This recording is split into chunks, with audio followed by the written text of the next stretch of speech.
우리가 읽은 아비멜렉은 기드온의 아들 중에 한 사람이었습니다. 그는 세겜에서 사는 첩의 아들 서자로 태어났다가 나중에 이복 형제 70명을 다 죽이고 스스로 이스라엘의 왕이 되었다. 성경 그렇게 이야기합니다. 6절에 보게 되면은 아비멜렉을 왕으로 삼았다. 여러분, 사실 이 말씀이 뼈가 있는 말씀입니다. 사사시대는 아직 왕이 없습니다.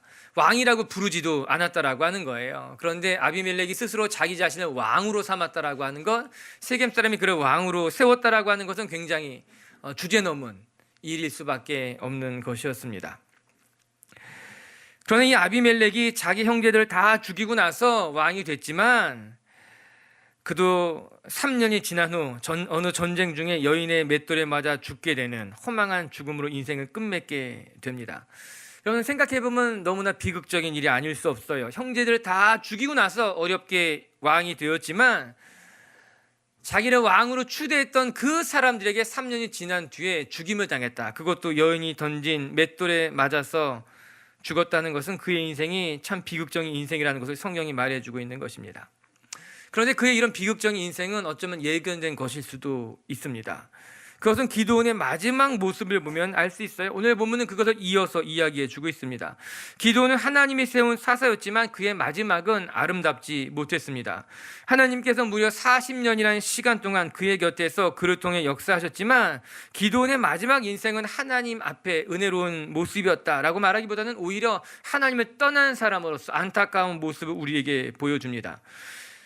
기드온이 미디안의 손에서 이스라엘을 건져내자 미디안 사람들이 기드온을 왕으로 추대하게 됩니다. 우리의 왕이 되어 주십시오. 그렇게 이야기하죠. 그러나 그때 기드온이 이야기하기를 나는 여러분의 왕이 되지 않을 것입니다. 나뿐만 아니라 나의 아들들도 이스라엘의 왕이 될 수 없습니다. 그것은 이스라엘의 왕은 오직 하나님 한 분뿐이라는 그의 믿음의 고백이었어요. 참 훌륭한 말임에 틀림이 없습니다. 잘한 것이에요. 그런데 그가 그 이야기를 한 후에, 즉 왕의 자리를 고사한 후에 그의 모습이, 그의 질문이 조금 안타깝습니다. 이해하기가 어렵습니다. 무엇이라 그랬는가? 내가 왕이 되지는 않을 것이지만 나에게 금을 좀 주십시오 이야기합니다. 당신들이 나를 존경하고 나를 왕으로 삼기를 원한다면 당신들이 가지고 있었던 금을 좀 내게 달라라고 하는 거예요. 오늘 우리 사사기 8장 26절과 27절 말씀 한번 같이 읽어볼게요. 시작. 요청한 금 귀걸이와 무게가 금 1700세겔이요 그 외에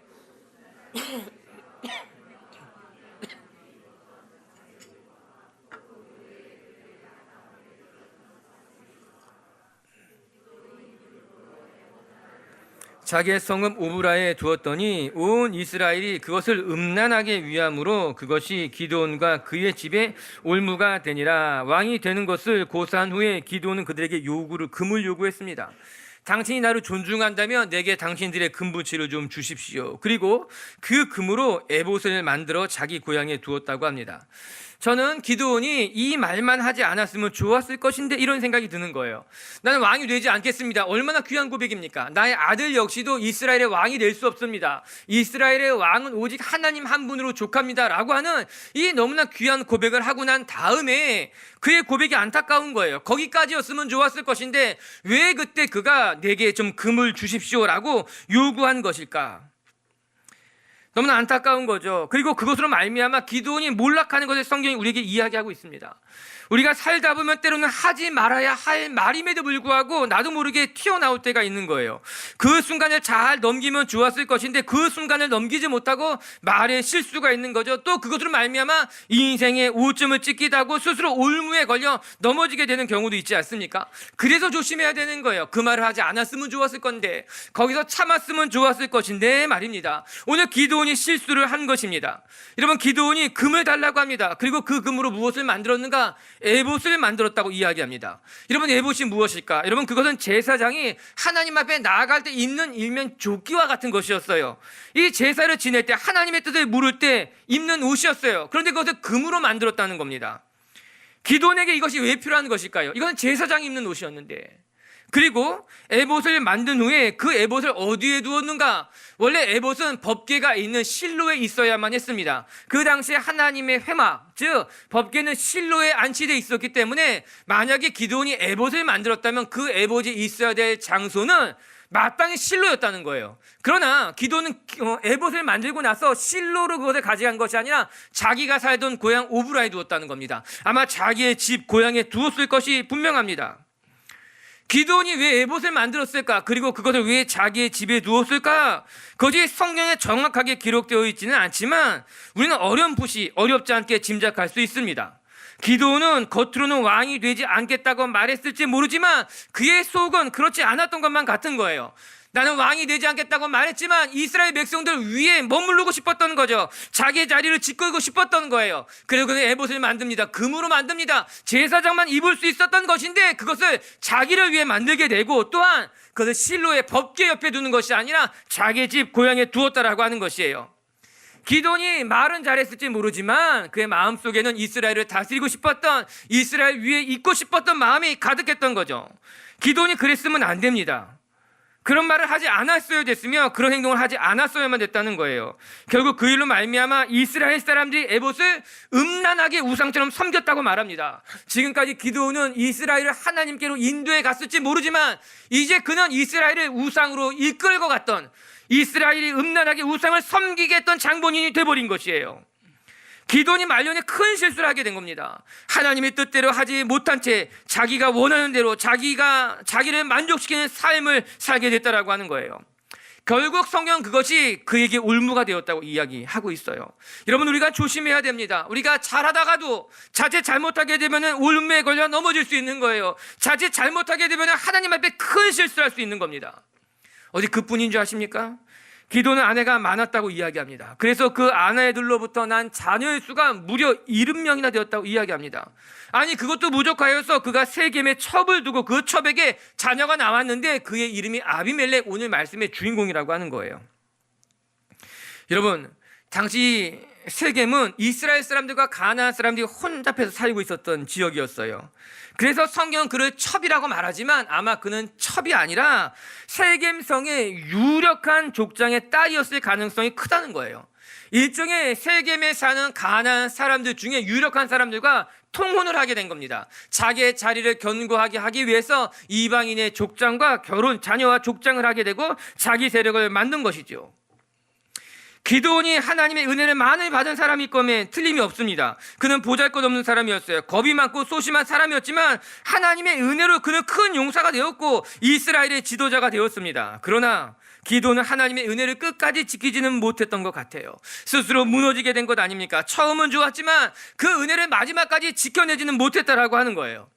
사랑하는 미체교회 성도 여러분, 전 우리들이 처음도 좋지만 하나님께서 주신 은혜를 끝까지 잘 지켜나가는 분들이 되길 주님의 이름으로 축복합니다.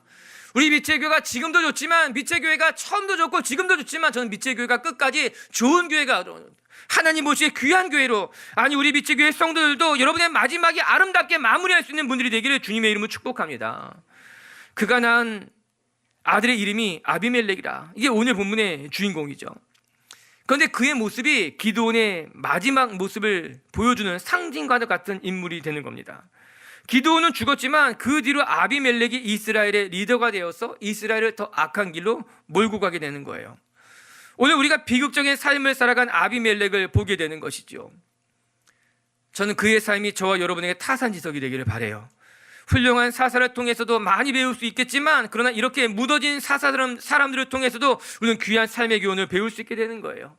아비멜렉과 같이 비극적인 삶을 살지 않기 위해서, 하나님께서 받은 은혜를 우리가 마지막까지 잘 지켜나가기 위해서 오늘 말씀이 저와 여러분에게 귀한 교훈이 되고 가르침이 되기를 주님의 이름으로 축복합니다.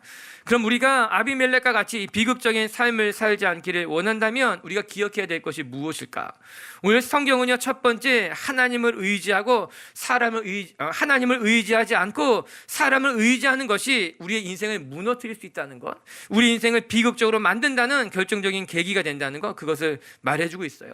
사랑하는 빛의 교회 성도 여러분, 사람을 보면요, 사람 때문에 망하게 되고요, 사람에게 도움을 구하면 하나님의 은혜를 잊어버리게 된다. 오늘 1절과 2절을 같이 한번 이제 묵상해 봅시다. 시작. 아비멜렉이 세겜에 가서 그의 어머니의 형제에게 이르러 그들과 그의 외조부의 집에 온 가족에게 말하여 이르되 청하노니 너희는 세겜의 모든 사람들의 귀에 말하라. 여롯바알의 아들 70명이 다 너희를 다스림과 한 사람이 너희를 다스림이 어느 것이 너희에게 나으냐? 또 나는 너희의 고륙임을 기억하라 하니, 기드온이 죽자 그의 아들 아비멜렉이 스스로 왕이 되기 위해서 세겜 사람들을 찾아갔다고 이야기합니다. 세겜은 아비멜렉의 고향이었어요. 한마디로 말한다면 아비멜렉이 왕이 되기 위해서 자기의 고향 사람들을 찾아간 거예요. 혈연과 지연을 이용하려고 한 것이죠. 성경은 그가 자기 고향 세겜으로 가서 온 가족에게 말하여 청했다 기록하고 있습니다. 그리고 기드온의 아들 70명이 다스리는 것보다 내가 당신을 다스리는 게 낫지 않느냐. 그리고 2절에 보면 특별히 이렇게 나오죠. 나는 너희의 고륙임을 기억하라 라고 합니다. 즉 우리가 같은 동네에서 같이 자란 사람이니 기드온의 아들 70명이 다스리는 것보다 내가 동네 사람이 같이 자란 사람, 내가 너희를 다스리는 게 낫지 않냐. 게다가 나는 여러분의 가족이다, 고륙이라고 이야기하고 있는 거예요. 여러분, 이런 형태는요 예나 지금이나 크게 다른 것 같지 않습니다. 우리나라나 이스라엘이나 그렇게 다르지 않다라고 하는 거예요. 사람 사는 곳에 다 똑같이 이렇게 혈연과 지연을 이용해서 자기의 자리를 견고하게 하려는 사람들이 있기 마련이라고 하는 거죠. 혈연을 의지하기도 하고 지역색을 조정하는 것을 통해서 자기가 원하는 것을 얻어내려고 하는 것, 동서고금에 다 일어날 수 있었던 일인 것만 같은 거예요. 여러분, 이것은 하나님이 결코 기뻐하는 일이 아니라고 하는 것입니다. 혈연을 의지하는 것, 사람을 바라보는 것, 지역색을 조장해가지고 땅을 나누는 것, 사람을 동원하는 것은 하나님이 원하시는 하나님의 사람의 길은 결코 아니라고 하는 거예요. 오히려 우리는 그 반대 길을 걸어가야 되는 거예요. 우리는 나누는 길이 아니라 통합하는 길인 거예요. 우리는 서로를 이용하려고 하는 것이 아니라 서로를 돌보는 사람들이 되는 것이 맞다. 그것이 하나님의 뜻, 하나님의 길을 가는 사람이 마땅히 걸어가야 될 하나님의 방법이라고 하는 거예요. 아비멜렉은 왕이 되는 일에 있어서 하나님의 뜻을 구하지 않습니다. 이것이 하나님의 뜻인지 하나님이 원하시는 방법인지 아비멜렉에게는 중요하지 않았어요. 그는 오직 내가 왕이 될 수만 있다면 자기의 지연을 이용하고 혈육을 이용하는 것으로 말미암아 자기의 방법대로 자기가 원하는 것을 얻으려고 했다라고 하는 거죠. 어리석은 사람의 전형인 거예요. 사사시대의 전형적인 인물이라고 하는 거예요. 그러나 사람을 의지하는 것은 분명 우리를 망하게 한다.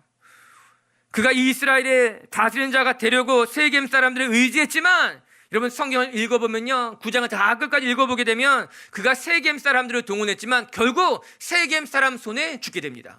세겜 사람 중에 어떤 여인이 던진 맷돌에 맞아 죽게 되는 아주 안타까운 말로를 경험하게 된다라고 하는 것이죠. 결국 아비멜렉은 하나님을 의지한 것이 아니라 사람을 의지했고 사람을 의지했다가 망하게 됐다라고 하는 거예요. 이런 아비멜렉의 삶과 정반대의 모습으로 살아간 사람이 한 명 있습니다. 그 사람 누군가? 신약의 바울인 거예요. 바울은요 사람에게 묻지 않고 하나님에게 그의 갈 길을 물었어요. 사람을 의지하고 사람과 상의한 것이 아니라 하나님의 뜻을 구하고 하나님만 바라봤다. 우리 갈라디아서 1장 말씀 한번 15, 16절 읽어볼까요? 시작. 그의 아들을 이방에 전하기 위하여 그를 내 속에 나타내기를 기뻐하셨을 때에 내가 곧 혈육과 의논하지 아니하고 또 나보다 먼저 사도된 자들을 만나려고 예루살렘으로 가지 아니하고 아라비아로 갔다가 다시 다메섹으로 돌아갔노라. 아비멜렉과의 정반대의 삶을 살지 않았습니까? 아비멜렉은 왕이 되기 위해서 혈육을 찾아갔다는 거예요. 또한 지연을 이용해가지고 자기의 왕의 자리를 견고하게 했다라고 하는 거예요. 사람을 의지한 거죠. 사람과 상의한 거예요. 그러나 바울은 뭐라고 나옵니까? 내가 하나님의 뜻을 구할 때 혈육과 의논하지 않았다라고 하는 거예요. 나보다 먼저 된 사도들을 만나려고 예루살렘으로 가지도 않았다라고 하는 겁니다. 이게 바울의 마음, 그의 하나님의 뜻을 바라보는 그의 결단이었다라고 하는 거예요. 내가 혈육과 의지하지 아니하고 사람과 상의하지 않고 하나님의 뜻이 무엇인지 그는 아라비아로 갔다라고 하는 거죠. 아비멜렉과 정반대의 길을 걸어갔다라고 하는 거예요. 아라비아라고 하는 것은요 요르단 남동쪽에 있는 페트라의 지역을 말하고 있는 거예요. 그것도 사막과 같은 곳이에요. 바울은 예수님을 만난 후에 그의 갈 길을 정함에 있어서 사람과 상의하지 아니하고 사람들의 뜻을 구하지 아니하고 하나님과 독대하기 위해서 아라비아 반도로 나가서 하나님 앞에 무릎 꿇었다라고 하는 거예요. 우리 빛의교회 성도 여러분, 우리 빛의교회 식구들도요, 어려운 일이 있을 때마다, 삶의 중요한 것을 결정할 때마다 여러분의 혈육과 의논하기보다는, 사람을 의지하기보다는 하나님 앞에 무릎 꿇고 하나님과 독대하며 광야로 나가는 분들이 되길 주님의 이름으로 축복합니다. 계속해서 아비멜렉을 한번 봅시다. 우리 4절과 5절 말씀이에요. 시작. 바알불이 신전에서 은 70개를 내어 그에게 주매 아비멜렉이 그것으로 방탕하고 경박한 사람들을 사서 자기를 따르게 하고 오브라에 있는 그의 아버지 집으로 가서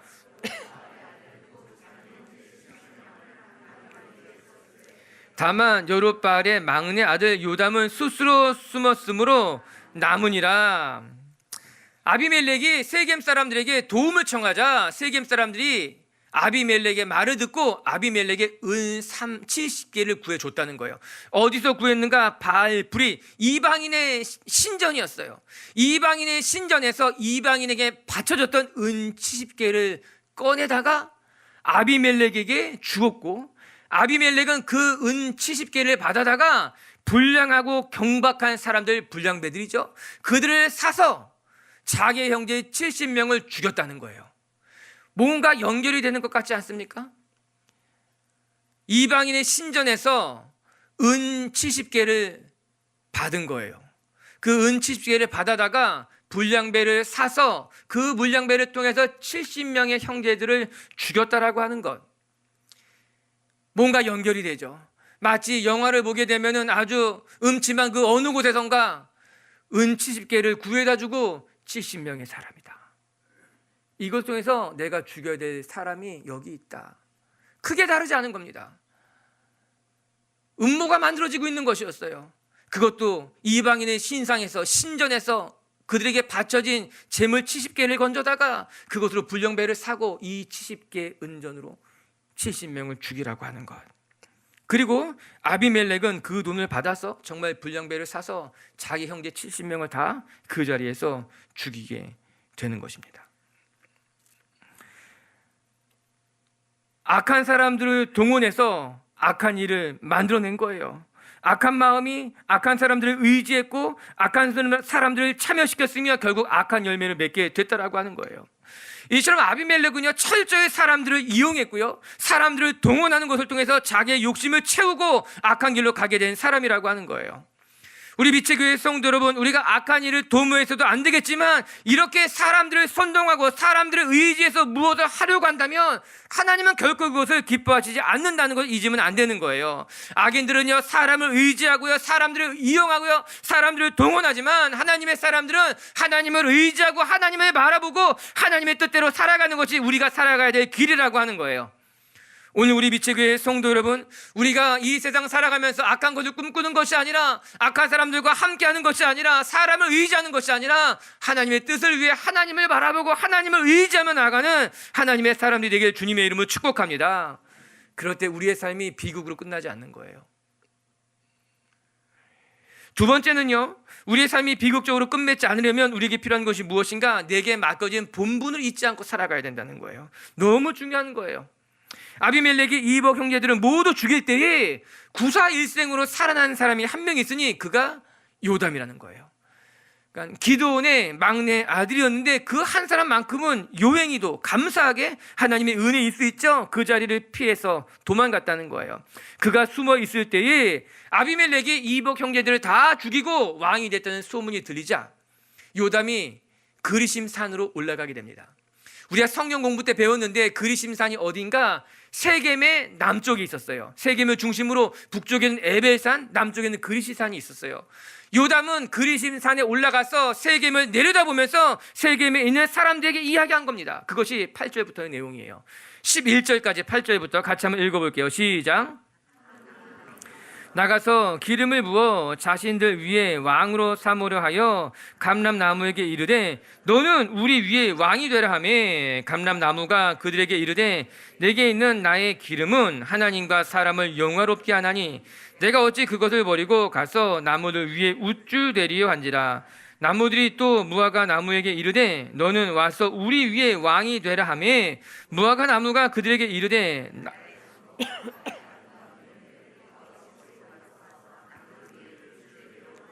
여기까지 읽어봅시다.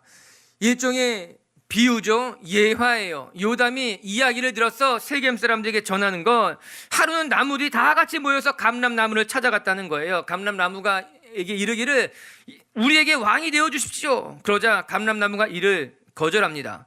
감람나무의 이야기는 이렇습니다. 내가 하나님과 사람을 영화롭게 하는 것이 나의 사명일 것인데 어찌 내가 이 사명을 버리고 너희들 앞에서 우쭐댈 수 있겠느냐. 이게 요담의 말에 뼈가 있는 거죠. 감람나무가 거절하게 되자 나무들은 다시 무화과 나무를 찾아갔다고 이야기합니다. 다시 청한 거예요. 그러자 무화과 나무도 동일하게 거절하게 됩니다. 그래서 찾아간 것이 우리가 다시 읽진 않았지만 포도나무였어요. 그런데 포도나무도 거절합니다. 나는 너희들의 청에 응할 수 없다라고 하는 것. 그런데 이 거절하는 모습에서 우리가 배울 것이 있습니다. 감람나무는 올리브 나무예요. 이스라엘에 가면은 아주 흔하게 보일 수 있는 나무입니다. 특히 이 올리브 나무의 특징은 버릴 것이 하나도 없다는 거예요. 우리가 아는 것처럼 올리브 열매는 우리가 잘 먹는 음식으로 쓰이고 있어요. 식용으로 쓰이기도 하고요, 의약품으로 쓰이기도 하고요, 미용 재료로도 쓰는 것이 올리브 열매인 거예요. 뿐만 아니라 올리브 나무는 목재가 단단하여서 당시에는요 성전의 기구와 목기들을 만드는 데 쓰였어요. 건축 자재로도 많이 쓰인 것이 올리브 나무인 거예요. 또 특별히 이 그 구약 시대에는요 이 등잔의 기름을 무엇을 이용했는가? 올리브유를 통해서 등잔의 기름을 밝힌 거예요. 성소의 기름도 올리브유를 통해서 성소의 불도 밝혔을 것입니다. 그런데 감람나무가 무엇이라고 이야기합니까? 나는 이렇게 하나님과 사람을 영화롭게 하는데 그 말이 맞는 거예요. 감람나무는 하나님과 사람들을 영화롭게 유익하게 쓰이는 도구였다라고 하는 거죠. 성전의 기물을 만들기도 하고요, 성전의 등에 기름이 되기도 하는 건 내가 이렇게 하나님과 사람을 영화롭게 하는 일이 내가 해야 하는 일인데 이것을 버리고 내가 이스라엘의 왕이 될 수 없습니다. 거절한 것이요. 무화과 나무의 이야기도 생각해 볼까요? 무화과 나무가 성경에 가장 먼저 등장한 것은 창세기예요. 하와가 부끄러운 일을 하고 나서 무화과 나무로 치마를 만들었다고 나옵니다. 그리고 그 이후에 약 60회 정도 아주 많이 이 무화과 나무에서 기록되어져 있는데 이 무화과 나무는 특별히 열매가 아주 튼실한 과일로 유명한 거예요. 먹기에 좋죠. 예수님도 배가 고플 때 무화과 나무의 열매를 바라보았다고 이야기하고 있습니다. 이에 무화과 나무는 무엇이라 말하는가? 나의 단 것과 열매를 버리고 무화과 나무도 내가 무슨 소용이 있는지 알고 있었던 거예요. 나의 열매가 누구에게 유익한지를 알고 있었던 거죠. 그리고 말하는 겁니다. 나의 단 것과 나의 열매가 이렇게 귀하게 쓰이는데 이것이 나의 효용인데 이것을 버리고 왕이 되는 것은 내게 맞지 않습니다라는 거예요. 그러자 포도나무를 찾아가죠. 포도나무는 어떻습니까? 우리가 아는 것처럼요, 우리 13절에 뭐라고 나오는가 하면요, 이렇게 나와요. 포도나무가 그들에게 이르되 하나님과 사람을 기쁘게 하는 내 포도주를 내가 어찌 버리겠는가. 그래요. 포도나무는 포도주를 만드는 거예요. 그리고 그 포도주는 이스라엘 사람들에게 너무나 귀한 음식이었죠.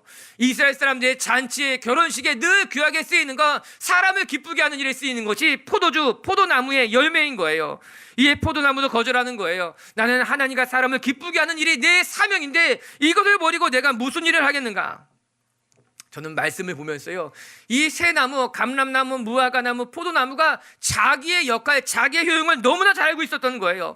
감람나무는 하나님을 영화롭게 하는 일이었어요. 무화과나무는요 열매로 사람들을 먹이는 거였어요. 포도나무는요 포도주로 말미암아 사람들을 기쁘게 하는 것이 그들의 일, 사명, 그들의 역할이었다는 것을 잘 알고 있었다라고 하는 거죠. 그리고 이제 이 세 나무는 이야기합니다. 나의 역할을 버리고 왕이 되는 것은 옳지 않습니다. 내게 맡겨진 나의 본분에 충실하게 살아가는 것이 나를 지으신 하나님 앞에 부족하지 않은 일이냐 고백하는 거예요. 반면에 가시나무는 달랐습니다. 가시나무는 스스로 왕이 되겠다 이야기했어요. 그리고 나의 그늘에 와서 쉬시라. 우리 15절을 같이 한번 읽어볼까요? 시작. 가시나무가 나무들에게 이르되 만일 너희가 참으로 내게 기름을 부어 너희 위에 왕으로 삼겠거든 와서 내 그늘에 피하라. 그리하지 아니하면 레바논의 백향목을 사를 것이니라 하였느니라. 여러분, 가시나무가 백향목과 비교될 수 있겠습니까? 아니에요. 레바논의 백향목은 아주 늘씬한 성문을 지을 때 사용된 나무가 레바논의 백향목인데 가시나무는 그거가 견줄 수 없는 나무인 거예요. 그럼에도 불구하고 내가 백향목을 다 태워버리겠다. 그럼 뭐라고 나옵니까? 내 그늘에 와서 쉬라는 거예요. 여러분, 가시나무에 그늘이 있습니까? 가시나무에 그늘이 없습니다. 가시나무에 그늘에 있어봤자 고작 한 줌입니다.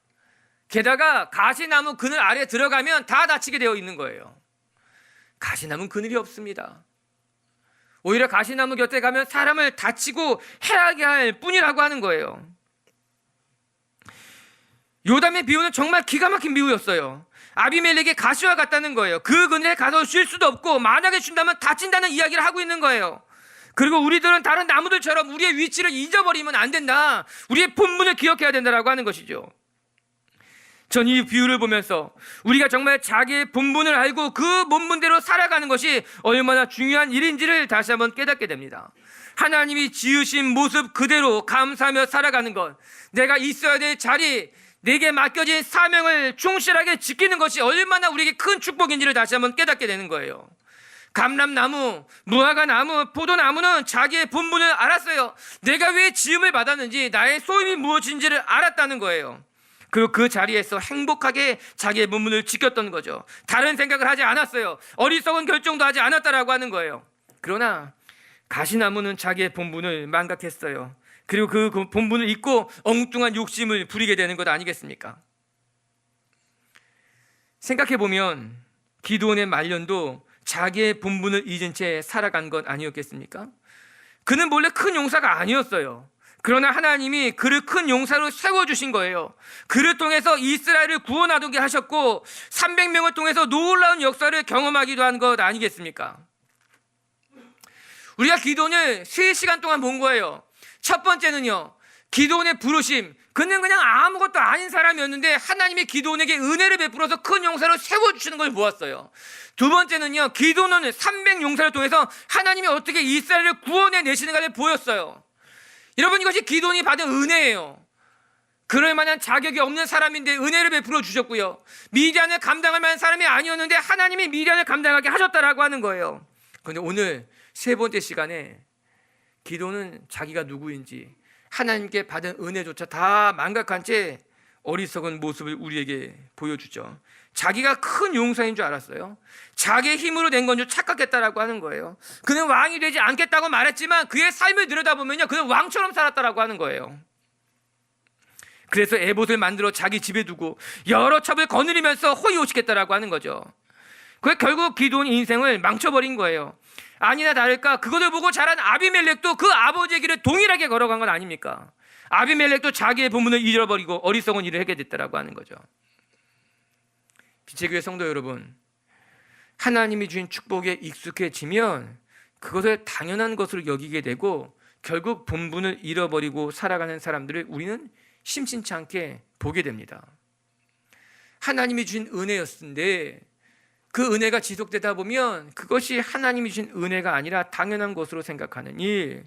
아비멜렉의 아버지 기드온이 그렇게 된 거예요. 처음에는 은혜에 감사했지만 나중에는 하나님이 주신 은혜가 당연한 것으로 여겼어요. 원래 그런 것으로 생각하게 됐다는 거죠. 여러분, 왜 이런 말이 있지 않습니까? 호의가 계속되면 자기 권리인 줄 안다고? 우리 조심해야 되는 거예요. 호의였어요. 내게 베풀어 주신 감사한 일이었어요. 그러나 그 호의가 계속되니까는 당연한 것, 내 권리인 줄 착각하게 된다는 것 아닐까요? 우리도 조심해야 되죠. 그럼 어떻게 하면 될까? 늘 감사해야 되는 거예요. 어떻게 하면 우리는 변질되지 않을 수 있을까? 내게 받은 은혜에 대해서 감사할 줄 아는 것. 여러분, 우리가 부활주일 말씀 항상 기뻐해라, 쉬지 말고 기도해라, 범사에 감사해라. 여러분, 이 세 가지가 다 연결되어 있는 거예요. 우리 항상 기뻐하기 위해서는 쉬지 않고 기도해야 된다라고 하는 거예요. 우리가 이 믿음을 지켜가기 위해서는요, 범사의 작은 일에도 끊임없이 감사해야지만 우리는 하나님이 주신 은혜를 은혜로 잊지 않게 된다라고 하는 것이죠.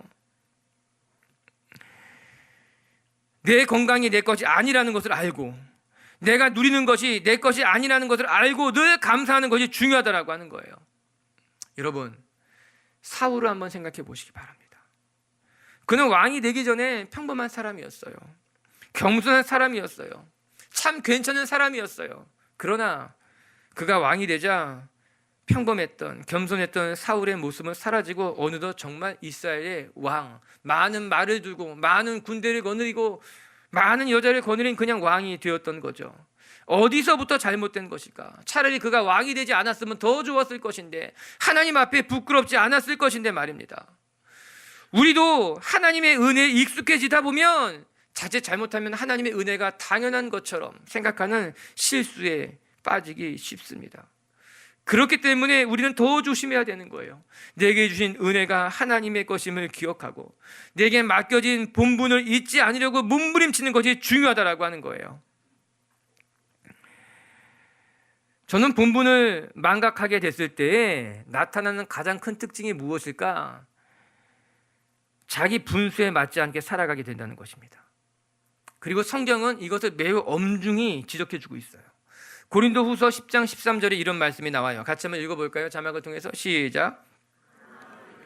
분수 이상의 자랑을 하지 말고 오직 하나님이 우리에게 나누어 주신 그 범위의 한계를 따라 하노니 곧 너희에게까지 이른 것이라. 아멘.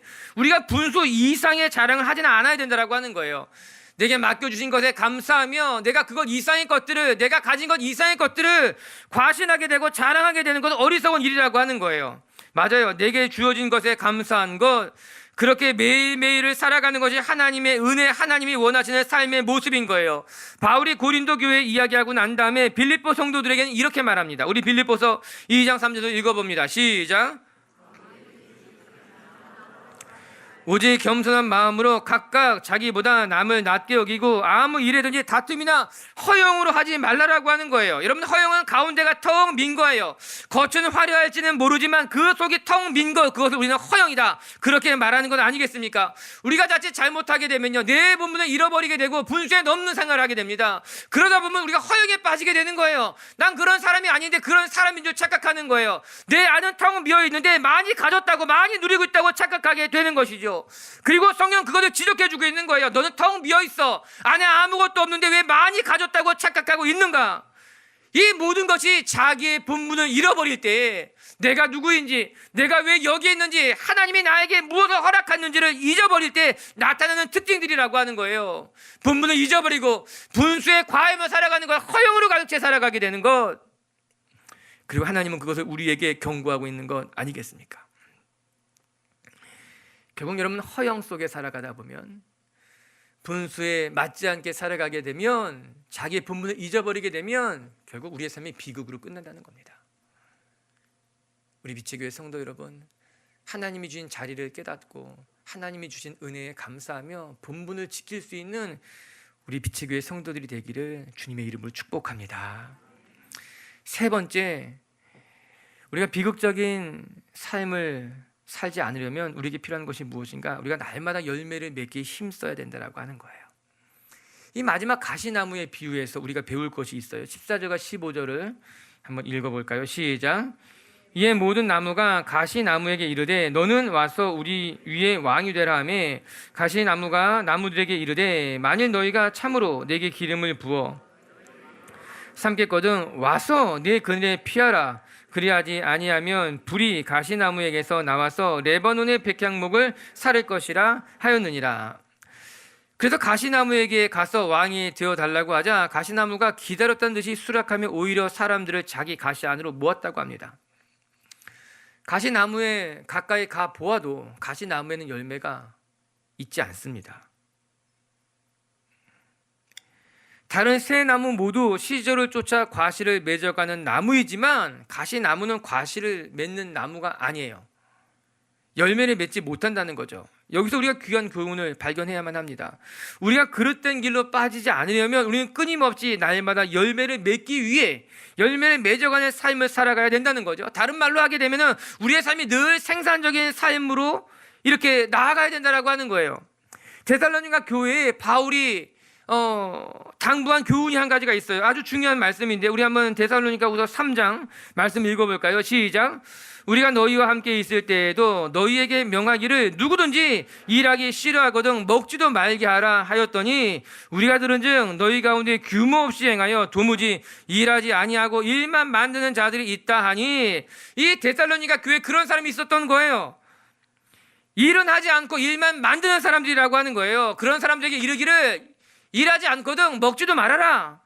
여러분, 그런 사람들이 있는 거죠. 여러분, 교회에도요, 일을 맡겨놓으면요 일만 만들어내는 사람이 있는 거예요. 하나를 맡기면 여러 가지가 어려워지는 거죠. 그런 사람들이 가끔 있잖아요. 왜? 우리 주변에도 일을 하라고 시켰더니 오히려 일만 만드는 사람들, 오늘 바울이 그런 사람들을 지적하면서 이야기합니다. 그들은 일만 만드는 자들이다. 오히려 생산적인 일을 하는 것이 아니라 열심히 수고하며 자기가 먹을 것을 구하는 자들이 아니라 일만 만드는 사람들이 있다라고 하는 거예요. 그리고 그들로부터 내가 돌아서라라고 하는 거예요. 여러분, 우리의 삶에 열매를 맺는 건 날마다 생산적인 일을 감당하면서 하나님의 일을 감당하는 것과 그 반대의 것, 열매를 맺지 않는 건 날마다 말만 만드는 것은 마치 저울의 추와도 같다라고 하는 거예요.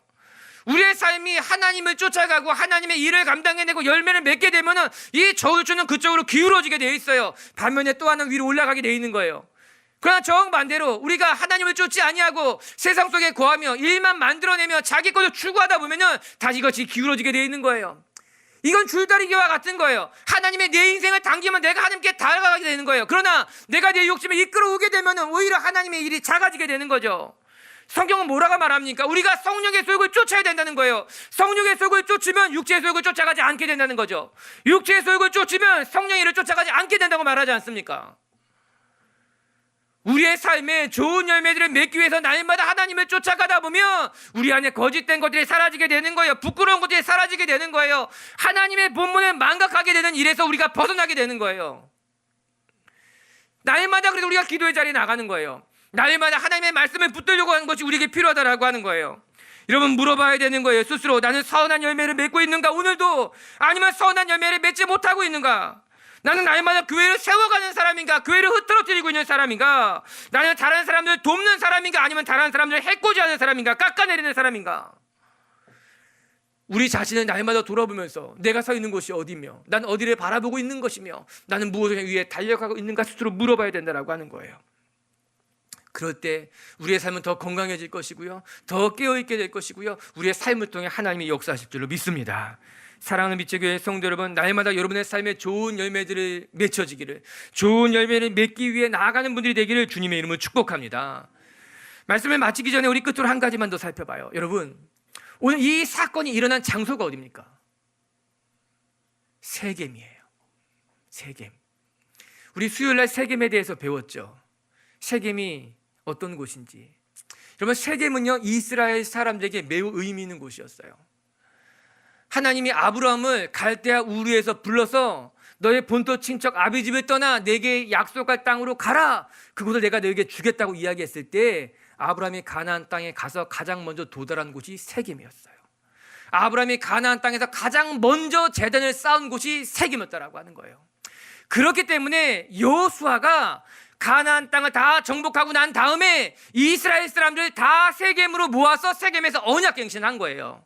하나님이 아브라함에게 약속의 땅을 주겠다고 말씀하셨지만 아브라함은 한 평도 받지 못합니다. 그 약속의 땅을 주겠다고 하는 그 언약이 언제 완성되는가?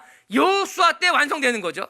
그러다 여호수아가 이스라엘 사람들 다 데리고 세겜에 가서 아브라함이 쌓았던 그 단 위에서 이스라엘이 예배를 드리며 하나님을 기억하게 된 거예요. 이 세겜은 이스라엘 사람들에게 매우 영적인 자리인 거예요. 하나님의 약속을 받은 자리, 하나님의 은혜를 경험한 자리가 세겜인 거예요. 그런데 안타깝게도 오늘 이 세겜에서 어떤 일이 일어나는가? 처참한 사륙이 일어나게 된 거예요. 처참한 비극이 그 약속의 땅, 가장 먼저 제단을 쌓았던 그 세겜의 땅에서 너무나 처참한 비극이 일어나게 된 거예요. 뭔가 이야기가 연결이 되지 않습니까? 기드온도 처음에는 좋았지만 그 은혜를 끝까지 지키지 못한 채 비극적인 삶으로, 아비멜렉도 그리고 세겜도 그 은혜의 자리를 지켰어야 되는데 그 세겜이 하나님의 제단으로서 끝까지 거룩한 성소가 되어만 됐는데 그 세겜의 땅이 처참한 사륙의 장소로 변했다는 것이 얼마나 안타까운 일입니까? 여러분, 처음이 중요합니다. 그리고 중간도 중요합니다. 그러나 내가 받은 그 첫 은혜를 끝까지 지키는 것이 얼마나 중요한 일인지 오늘 성경이 우리에게 가르쳐주고 있죠. 전 여러분의 인생이 마지막까지 하나님의 은혜를 잊지 않고 귀하게 마무리할 수 있게 되길 주님의 이름으로 축복합니다. 오늘 말씀은 그렇게 이야기합니다. 우리가 마지막까지 하나님의 은혜를 지키기에 우리에게 필요한 것이 무엇이냐? 첫 번째, 하나님을 의지하지 않고 사람을 의지하는 것이 결국 우리 인생을 비극으로 몰아간다는 것을 잊지 않아야 된다는 거예요. 여러분, 사람을 보면요 사람 때문에 망하게 되고요, 사람에게 도움을 구하면 하나님의 음성이 들리지 않게 되어 있습니다. 저는 우리들이 오직 하나님만 바라보고 하나님만 의지하는 그런 성도님들이 되길 주님의 이름으로 축복합니다. 두 번째, 오늘 말씀을 통해 우리는 자기의 본분을 잊지 않고 그 자리를 지키는 것이 얼마나 중요한 것인지를 깨닫게 됩니다. 감람나무가, 무화과 나무가, 포도나무가 자기의 본분을 잘 알고 있었던 것 같이 여러분들도 여러분의 맡겨진 자리에서 여러분의 본분을 잘 지켜나가는 분들이 되기를 주님의 이름으로 축복합니다. 그리고 세 번째, 날마다 좋은 열매를 맺으려고 몸부림친다면 어둠이 틈탈 자리가 없을 겁니다. 어둠이 우리의 마음을 흔들어 놓을 틈이 없을 거예요.